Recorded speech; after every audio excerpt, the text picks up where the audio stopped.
KJ Srivatsan, Bengaluru में भी जैसा कि संजीव त्रिवेदी कह रहे हैं कि कांग्रेस पहले से अच्छा परफॉर्म करती रही है, लेकिन कुछ हालात ऐसे हुए कि पिछड़ गई, लेकिन इस बार कमबैक कर रही है। तो बेंगलुरु भी मदद कर रहा है कांग्रेस की जीत में।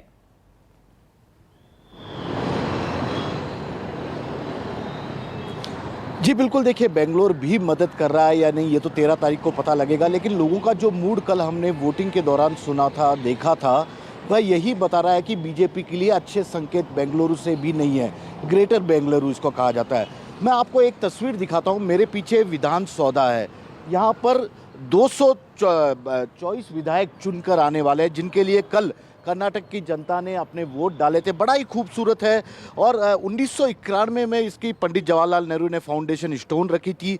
4 सालों में बनकर तैयार हुई और पिछले 3 दशकों की यदि मैं बात करूं तो आज तक किसी भी राजनीतिक दल को पिछले 3 दशकों में यहाँ पर पूर्ण बहुमत नहीं मिला, चाहे वो बीजेपी की सरकार बनी हो चाहे कांग्रेस की।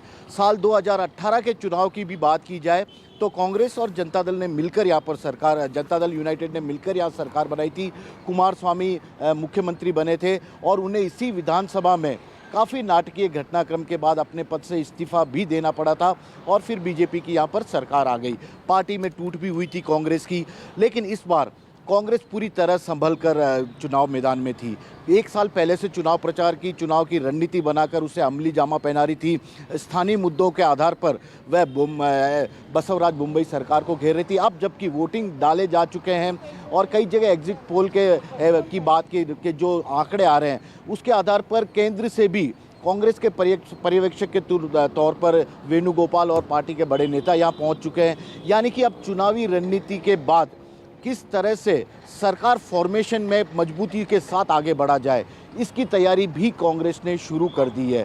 जबकि अभी बीजेपी की यदि मैं बात करूं, कर्नाटक बीजेपी की, तो यहाँ पर पार्टी दफ्तर में बहुत ज़्यादा हलचल नज़र नहीं आ रही है। उनका यही कहना है कि वे ज़मीनी स्तर से अपना जो आंकड़े हैं, जो अपनी डिटेल्स है, वे मंगवाने की कोशिश कर रहे हैं और उसके आधार पर अपनी पूरी प्लानिंग तैयार करेंगे। हालांकि एग्जिट पोल के आंकड़े को बीजेपी अब भी मानने को तैयार नहीं है। उनका तो यही कहना है कि उनके जो कार्यकर्ता फीडबैक दे रहे हैं उसके आधार पर सरकार उनकी बनेगी, लेकिन कितने नंबरों से बनेगी इसका जवाब उनके पास भी नहीं है। कांग्रेस की कोशिश यही है कि इस बार उसे जेडीएस का सपोर्ट नहीं लेना पड़े, इस तरह के आंकड़े आ जाएं और यदि लेने की मजबूरी भी आ जाती है, कांग्रेस बहुमत के 113 नंबर जो है बहुमत का आंकड़ा है, उस जादुई आंकड़े से करीब 4-5 नंबर पीछे भी रहती है, तो उसकी कोशिश यही होगी कि वह बीजेपी या जेडीएस में एक बार सेंध लगवाए और उन पार्टियों के विधायकों से जो चुनकर आ रहे हैं उनसे इस्तीफा दिलाए, ताकि बहुमत का आंकड़ा थोड़ा कम हो जाए और वह अपनी सरकार यहाँ पर आसानी से अपने बूते बना ले। तो इस तरह की तमाम तरह की जो रणनीति है उस पर कांग्रेस के नेता यहाँ पर विचार करने के लिए दिल्ली से भी पहुंच चुके हैं। ओके, नमस्कार, मैं हूं मानक गुप्ता। अगर आपको हमारा ये वीडियो पसंद आया हो तो इसे लाइक और शेयर जरूर करें और हाँ, हमें सब्सक्राइब और फॉलो करना ना भूलें ताकि आप देश और दुनिया की कोई खबर मिस ना करें।